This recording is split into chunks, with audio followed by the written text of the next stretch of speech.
Hey guys, what's going on? I'm Scout with 3 Guns Down, and this weekend I got to play the Elder Scrolls Online beta. And for a beta, this was pretty damn good.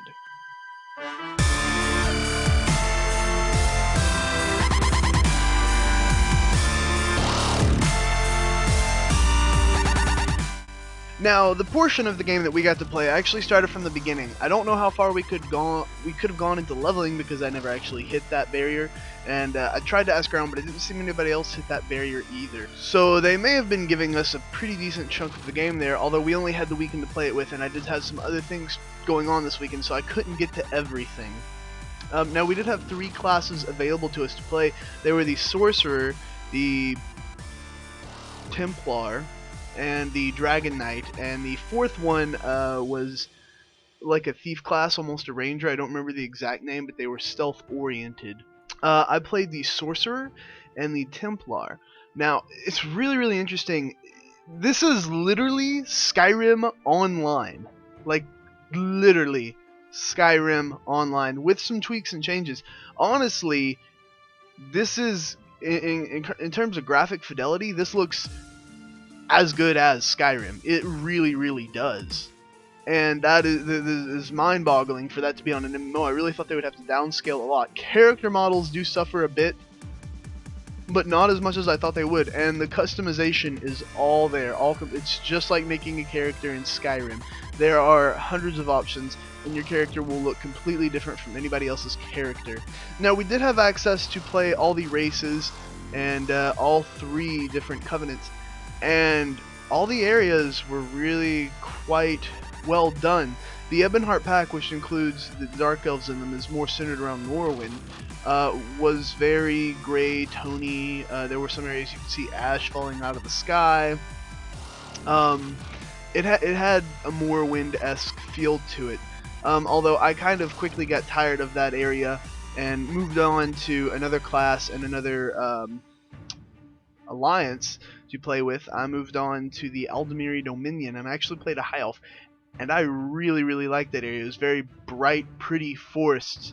Reminded me a lot of the islands in Morrowind. Reminded me a bit more of Oblivion in terms of scenery, definitely. I did not get to play the Nord class, but you can go and venture into Skyrim, and that is where you start when you play the Ebonhearts.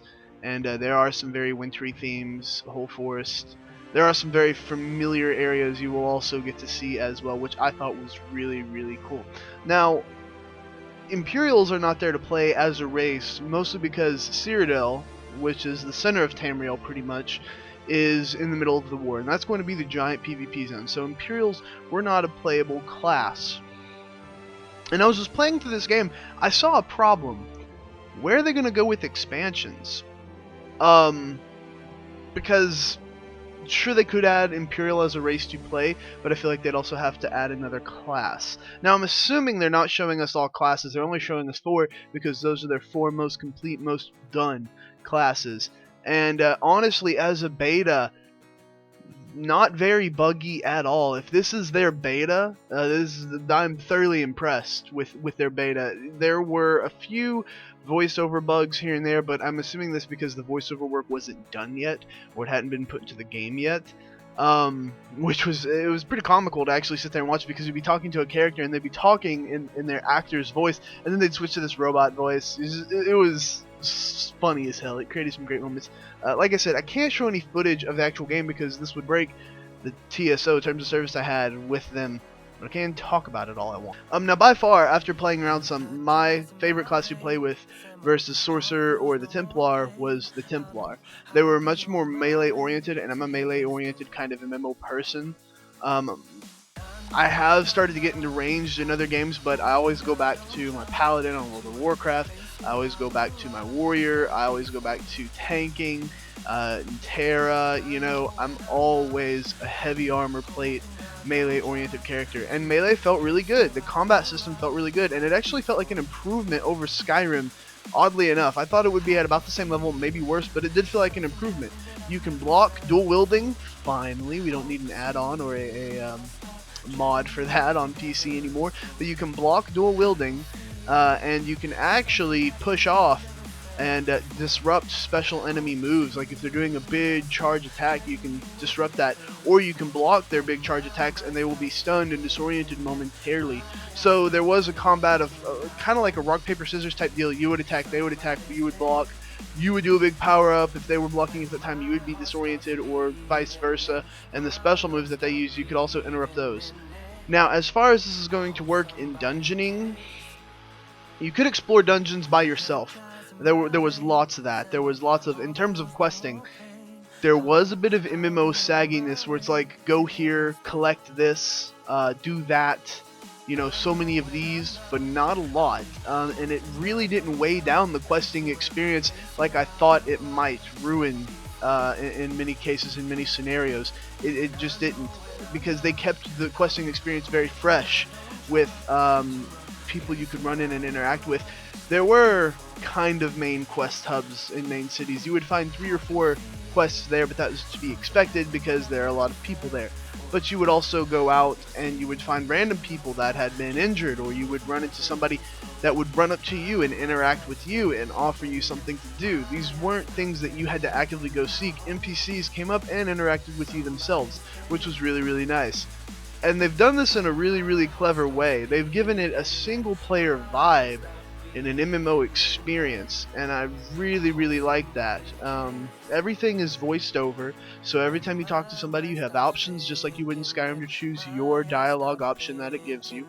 And so it's still very RPG-y. As a matter of fact, you do get some choices to make that do change what happens. In one of the quests, you can choose to sacrifice the master or his apprentice, and that changes a little bit what happens at the end. But the environment also does change based on the quest that you do. In just one small quest that took me maybe 30 to 45 minutes to complete, this ancient monument site, this ancient burial ground that was High Elf, after you had saved it, spirits had started coming back out. The waters from the fountain had started to flow again. There was more activity around. It was a bit more bustling and a bit more lively. And so that was just something that was small scale. I would really, really want to see what their huge chain quests that have you going out and doing multiple things and following this big storyline. I want to see what they do. Now, one thing I think they might have disabled or taken out as part of the beta to not give away the story was quests that involved Molag Bal, who is the main bad guy in this game. I didn't see too many quests involving him, but I believe that's because they didn't want to spoil any of the story, and they were giving us quite a large chunk of this beta. All the starting areas were open and available, and the starting areas didn't necessarily feel like starting areas. You did have an opening tutorial area where you learned how to attack, you learned how to use your abilities, you learned how to level up, but you didn't have like, you're in noob land, you know. Once you got through that first section, you were just kind of out there, and you could go anywhere you wanted to. You could just keep walking into places you really shouldn't be. I did get to see the Ghost Gate in Morrowind, and it looks pretty badass, I will say.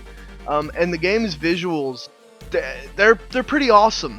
They are pretty awesome indeed. Just all around, it really hits some good notes. And you know, because it feels so Skyrim-y, personally I liked Oblivion more, and I threw 800, 900 plus hours at Oblivion. Skyrim I threw maybe 350 hours at.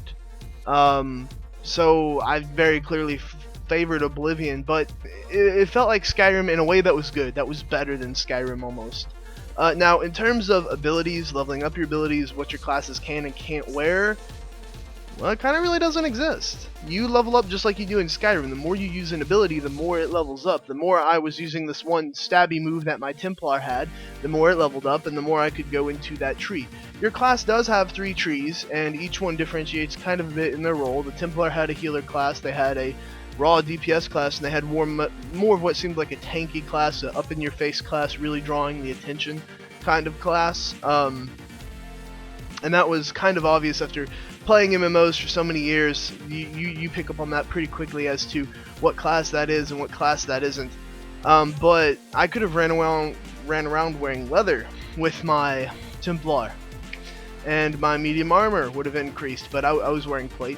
But when I was playing my sorcerer, I was in full plate. I was running around with a giant two-handed sword, and I was throwing spells at people. That was awesome, and I love that. The hotbar, the UI altogether is very unintrusive. You basically have your 3 bars like stamina, magicka, health, just like you normally do in Skyrim, and they go away when you're just walking around so you can enjoy the scenery. The chat is there, but you can turn the chat off, which I opted for because I was just really to see how I like it as a single player game. As you would spend a lot of time in an MMO just questing, just doing things, how does this game feel on its own? And it feels pretty good if you're just playing by yourself. I didn't get to do a lot of mechanics where you're interacting with other players, such as dungeons or raids or anything like that. I didn't get to do any of that. I really want to see how that plays out later on and how they're going to balance that, so that, you know, are there going to be traditional roles like a tank, like a healer, like DPS? I really want to see how that's going to work. I think they will do it in a rather interesting or different way than we've seen in previous MMOs. I just hope they can make it work in the sense that we are hoping for. Now, one thing that I have heard about the Elder Scrolls Online, and I have read some articles on, and that I'm not very pleased with if they end up doing this. The Elder Scrolls Online will be pay to play. Now, I'm okay with pay to play for a reason. Pay to play is fine as long as it's not $15 a month. World of Warcraft has a huge player base to begin with. It was one of the first MMOs other than EverQuest to really do what it did and do it well. When you're the first one in the market, it's kinda easy to set the standard. And the standard today is, well, if you're not free to play, you're doing it wrong. And I'm agreeing with that. Star Wars The Old Republic had some really big ambitions, made it pay to play, fell through on the roof on them. They had to go free to play if they wanted to actually end up making any money. They had to draw people into play. Terra started out pay to play, had to go free to play if they wanted to make any money. And I think Elder Scrolls starting out pay to play is bold. If they can prove their value in terms of the content that they give us, is this worth paying $15 a month for?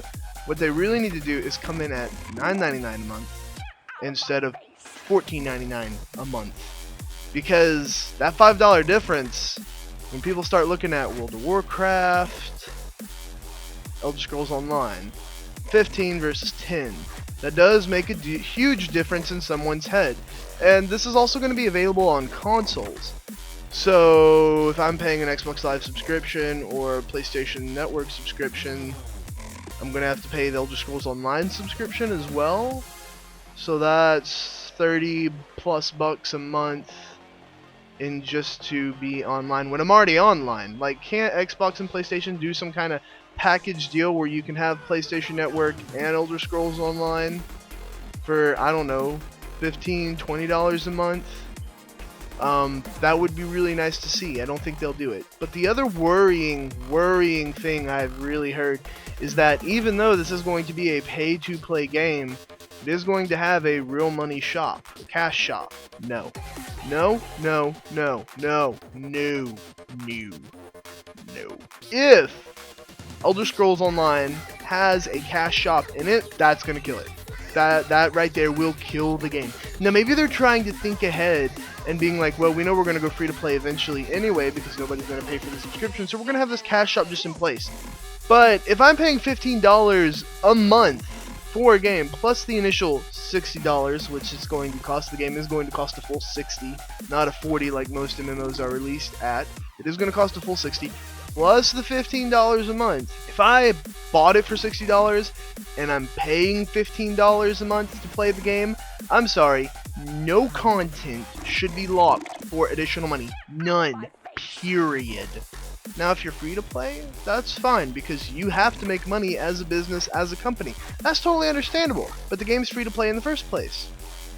You know, why not do something like Guild Wars model, where people make the initial investment of $60, and then it's free, but there is a shop that has a lot of cosmetic items, has XP boosts, has reputation boosts. Guild Wars worked out really well, and I played Guild Wars so much, and I loved it, that I would love to give more money to Guild Wars because I enjoyed the game so much. Of course I want to buy stuff from them. But $60 and $15 a month and a cash shop, that is royally fucking over your customer.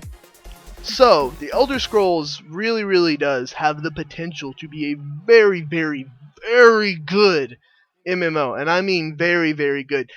If it is as good as the beta was telling, if the in-game content is very exceptional and gives the game a huge amount of longevity, if dungeoning works, if raids work, if the single player component essentially allows you to play this game forever, this very well might be the World of Warcraft killer that everyone's been waiting on for years, if it comes in at the right price. $60 a month and a $15 subscription fee is not the right price. And a cash shop, that is not a smart thing to do. You're going to push away people because they'd much rather go play something that was A, cheaper, and that they do have full access to all the content, or B, free. I'm Scout with 3 Guns Down. If you got to play the Elder Scrolls beta online, please leave your comments down below what you think about this. Don't forget to check out our Twitch, our Twitter, and our Facebook. I hate the new commenting systems. Go talk to me on Facebook or Twitter. Doesn't matter, either one. And we stream as much as we possibly can, especially if you're an MMO fan. As of lately, we've been doing that Recruiter Friend grind on Twitch. I'm Scout with 3 Guns Down. I'll see you guys later.